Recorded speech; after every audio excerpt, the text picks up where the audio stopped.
அடியேன் ராமானுஜதாசன். அனைவருக்கும் வணக்கம். இன்னைக்கு நம்ம ஆண்டாளின் திருப்பாவையில் 4ஆம் பாசுரார்த்தம் பார்க்கலாமா?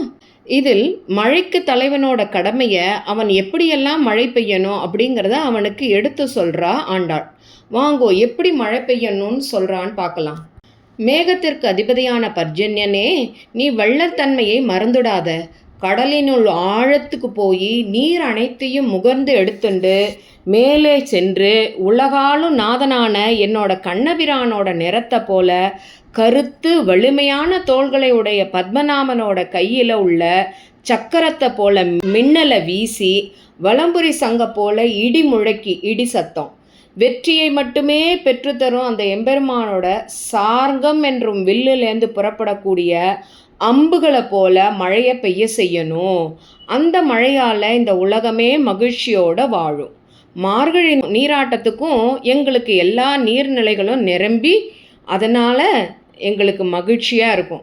இதை நீ உன்னோட கடமையாக நீ செய்யணும் அப்படின்னு மழைக்கு அதிபதியான அந்த பர்ஜனனுக்கு வேண்டுகோள் விடுக்கிற ஆண்டாள். இந்த பாசுரம் பாடினா கண்டிப்பாக மழை பெய்யும். அது உங்களுக்கு தெரியுமா? அதனால தான் 3வது 4வது பாசுரங்களை நாம் தினமும் சொன்னால் 3வது பாசுரப்படி தேவையான மழையும் 4வது பாசுரப்படி அதை பெய்விப்பான் நம்ம கண்ணன். திருப்பாவையை 30 தினமும் சொல்லணும். அட்லீஸ்ட் இந்த 2 பாசுரத்தையாக சொல்லலாம் இல்லையா? அதனால தான் சொன்னேன். வாங்க அடுத்த பாசுரத்துக்கு பார்க்கலாம். ஆழி மழை கண்ணா ஒன்று நே கை கரவே, ஆழி மழை கண்ணா ஒன்று நே கை கரவே, ஆழியுள் பூக்கு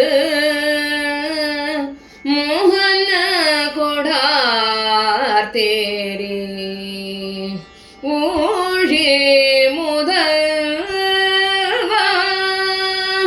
உருவம் போமை கருத்து ஊழி முதல்வா உருவம் போமை கருத்து பாழியும் தோளுடைய